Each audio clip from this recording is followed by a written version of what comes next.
గురుర్బ్రహ్మా గురుర్విష్ణు గురుదేవో మహేశ్వర గురు సాక్షాత్ పరబ్రహ్మ తస్మై శ్రీ గురవే నమః.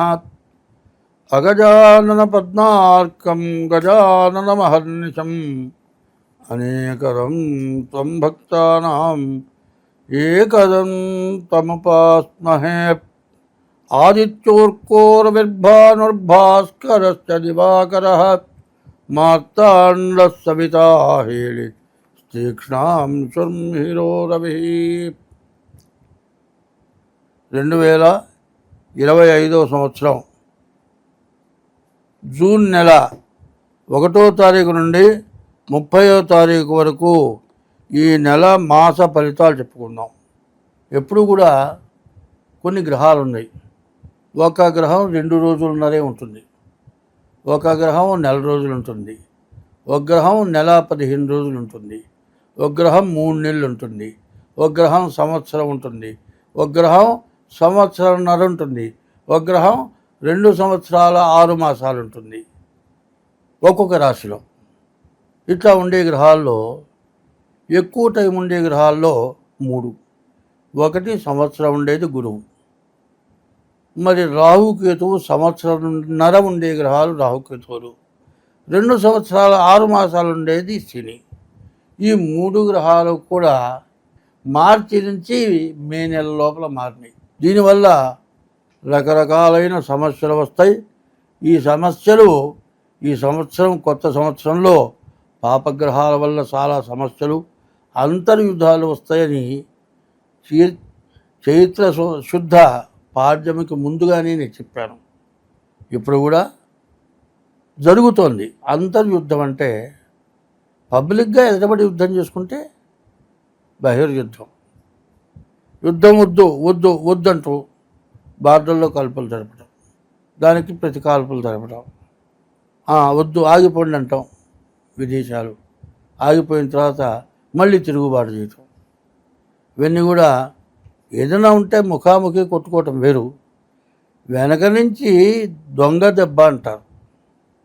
ఎదురుండి కొట్టుకుంటే అది వేరే, చాటు నుంచి కొడితే ప్రాణం తీసే దెబ్బ కొట్టచ్చు. ఇటువంటి సమస్యలు ప్రపంచానికి, కుటుంబాలకి, మంచికి చెడుకి కూడా వస్తుంది. 2025 సంవత్సరం జూన్ నెల 2వ రాశి వృషభ రాశి ఫలితాలు ఇప్పుడు తెలుసుకుందాం. ఈ వృషభ రాశి ఎట్లా ఉంది? ఈ వృషభ రాశిలో ఉండేటువంటి గురువు మిథునానికి వక్రించి మిథునంలోకి గురువు వచ్చాడు. ఈ గురువు ఈ వృషభ రాశి నుంచి ద్వితీయానికి మిథున రాశిలోకి రావటం, ధనాధిపతి, ధనాన్ని రక్షించేటువంటి వాడు. అట్లాగే కుజుడు కూడా చాలా మంచి స్థానంలో ఉన్నాడు, తృతీయంలో బాగున్నాడు. శుక్రుడు, శని ఈ 2 గ్రహాలు కూడా ఏకాదశిలో ఉన్నారు. ఈ రాశి చాలా బలంగా ఉన్నది అని చెప్పాలి. ఎందుకంటే ఈ శని అనేటువంటి వాడు ఈ మీనరాశికి అంటూ రావటం, ఈ వృషభ రాశికి 11వ స్థానంలోకి మీనరాశిలోకి రావటం 30 సంవత్సరాల లోపల రాడు. ఈ 30 సంవత్సరాల లోపల 11ంట వచ్చినటువంటి శని మీకు బాగా ఉపయోగపడతాడు. ఈ గురువు కూడా ద్వితీయంలో ఉన్నటువంటి గురువు ధనాధిపతి, మిమ్మల్ని ధనాన్ని రక్షిస్తాడు. కుజుడు బాగున్నాడు. దీనివల్ల ఇల్లు కొనుక్కోవడానికి అవకాశం ఉంది. అయితే ఈ రాశిని గురించి ప్రత్యేకంగా ఏం చెప్పుకోవాలి అనేది చెప్పుకుందాం. శుక్రుడు వల్ల వివాహాది శుభకార్యాలు బాగా జరుగుతాయి. రవి వల్ల విద్య, ఉద్యోగం, విదేశీయానం, మరి చదువు, మరి వ్యాపారం, భూములు, ఇల్లు కొనుక్కునే వాళ్ళకి అన్నీ బాగున్నాయి. కానీ ఇన్ని బాగుంటే కూడా రాహుకేతువుల మధ్యలో గ్రహాలు పడ్డాయి. మరి కాయ చాలా బాగుంది, బాగా పండటానికి సిద్ధంగా ఉంది. కాయ పండకపోయినా కూడా ఆ కాయ ముదిరేటప్పటికీ ఎంతో రుచికరంగా ఉంటుంది. అటువంటి కాయ కత్తెరలో పట్టడం వేరు, కటింగ్ ఫ్లేర్ అంటారు. వైర్లు కత్తిరిస్తారు. అటువంటి దాంట్లో పడితే చిదరైపోయి ఎవరు తినటానికి ఉపయోగపడకుండా పోతుంది. అట్లాంటి రాహుకేతువుల మధ్యలో ఈ గ్రహాలు పడటం మాత్రం చాలా విపరీతమైనటువంటి బాధలకు లోను కావటానికి బాగా అవకాశం కనబడుతుంది. ముఖ్యంగా మార్చి 30వ తారీఖు 6 గ్రహాలు ఒకచోట చేరటం, అది కాక శని కుంభంలో నుంచి మీనంలోకి, రాహువు మీనంలో నుంచి కుంభంలోకి, ఈ కేతువు మరి కన్య నుంచి సింహంలోకి మారటం చేత బాగా ఇబ్బందులు, కష్టాలు, సమస్యలు, రకరకాలైన సమస్యలు. ఏమీ లేదు, పక్క ఇంట్లో నిన్నటిదాకా అందరం బాగానే ఉన్నాం. వీళ్ళింటో వాళ్ళు తిన్నారు, వాళ్ళింటో వీళ్ళు తిన్నారు, చుట్టాల కంటే ఎక్కువగా ఉన్నారు. బద్ధవైరు ఇప్పుడు వచ్చేసింది. నువ్వన్నా ఇక్కడ ఉండాలి, నీ ఇంట్లో నువ్వు ఉండటానికి వీల్లేదు, ఆయన ఇంట్లో వీల్లేదు. ఎంతసేపు అవతలవాడు ఇంట్లో ఉండకూడదు అనుకుంటే యువతలవాడు ఊరుకుంటాడా? వీడు కూడా వాడింట్లో చెడకూడదు అనుకుంటాడు. ఇట్లాంటి బద్ధ వైరాలు, అంతర్యుద్ధాలు ఉండటం చేత ఈ రాహుకేతువుల మధ్యలో ఇటువంటి సమస్యలు బాగా ఎక్కువైనాయి. కాబట్టి ఈ రాశివాళ్ళ జాతకం గోచార రీత్యా మాత్రం శుక్రుడు, శని, గురువు, కుజుడు ఈ 4 గ్రహాలు కూడా బాగున్నాయి. ఈ బాగున్న గ్రహాలైనా మీకు ఉపయోగపడాలి అంటే మీ డేట్ ఆఫ్ బర్త్ ద్వారా, మీ జన్మ లగ్నం ద్వారా మీ జాతకం చూపించుకోవడం చాలా అవసరం. కానీ ఇటువంటి స్థితి మారాలి అంటే శుక్రుడు వల్ల వివాహం, శని వల్ల మీరు ఏది కావాలని కోరుకుంటున్నారో అది అవ్వటం, వివాహం కావచ్చు, వాహనం కావచ్చు, ఐశ్వర్యం కావచ్చు, ఎవరిని ఆక్రమించుకుని తిరిగి రావచ్చు.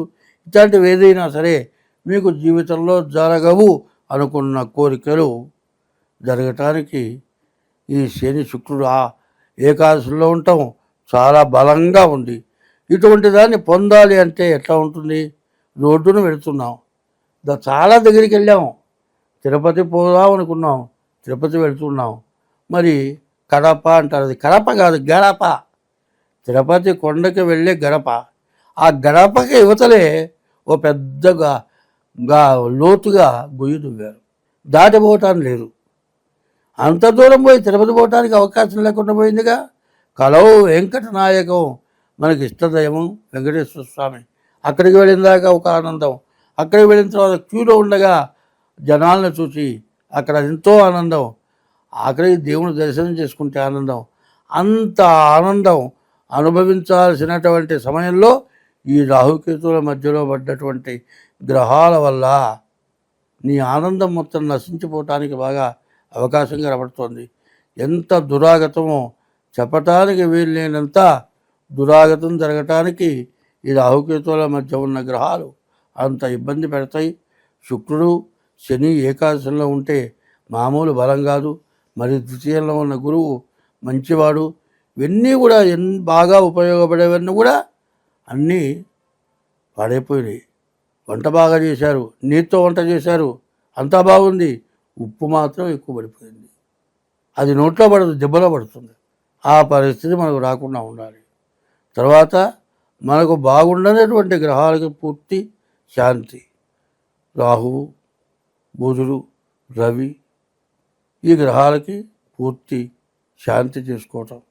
ఇంకా కాకుండా మీ జన్మలగ్న రీత్యా డేట్ ఆఫ్ బర్త్ ద్వారా జాతకం వేయించుకొని మిగతా గ్రహాల యొక్క శాంతి చేసుకొని, మీకు మేషరాశి దగ్గర నుంచి మీనరాశి వరకు కూడా ఒకటే మాట చెబుతూ ఉన్నా, సంపాదించాల్సిన అవసరం లేదు, సంపాదించకపోయినా పర్వాలేదు, ఉన్నది పోగొట్టుకోకుండా ఉంటే చాలు.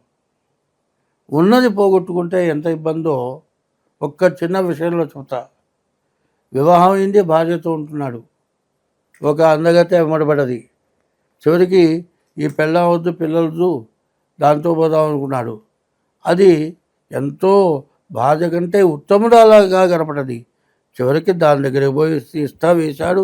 వాడు అక్కడే ఉంటున్నాడు, ఇంటికి రావటం లేదు, పిల్లలు చూడటం లేదు. చివరికి ఏమైంది? ఎన్నాళ్ళు ఉంటుంది భార్య అత్తగారింట్లో? చివరికి పుట్టింటి వాళ్ళు వచ్చారు, ఆమెను తీసుకుపోయినారు. ఈ పిల్లలేమో నాయనమ్మ దగ్గర ఉన్నారు.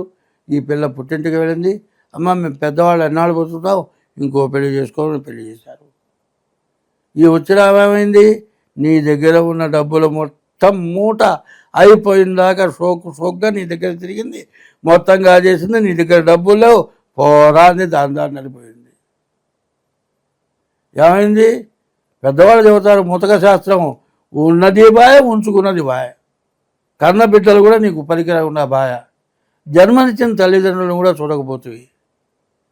ఇట్లాంటి స్థితిలో ఇట్లాంటి పరిస్థితులు రావడానికి అవకాశం ఉంటుంది. కాబట్టి మీ జన్మలగ్న రీత్యా మీ జాతకం చూపించుకుంటే మంచిది. అదే కాదు, ఎవరి వృత్తిలో కూడా ఈ చెప్పింది బాగా మనస్సులో పెట్టుకొని మన దగ్గర ఉన్నవాళ్ళు, మన తోటి వాళ్ళు సక్రంగా బతుకుతున్నారా, వాళ్ళు తింటున్నారా, వాళ్ళు బతకగలుగుతున్నారా ఆలోచిస్తే అడుక్కు తినేవాడు మాత్రం ఎక్కడా ఉండడు.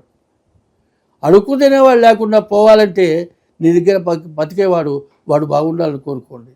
అట్లా కనుక ఉంటే అడుక్కు తినేవాడు లేకుండా పోతాడు. నేను బాగుపడ్డాను, వాడు అడుక్కు తింటున్నాడు అంటే ఏ రోజైనా కూడా వాడి గతి నిగ్గురపడుతుంది. అందరం బాగుండాలంటే వాడు చేయగ దాపకుండా బతికేట్టుగా నువ్వు చూస్తే అడుక్కు తినేవాడు అంటూ ఉండడు. స్వస్తి.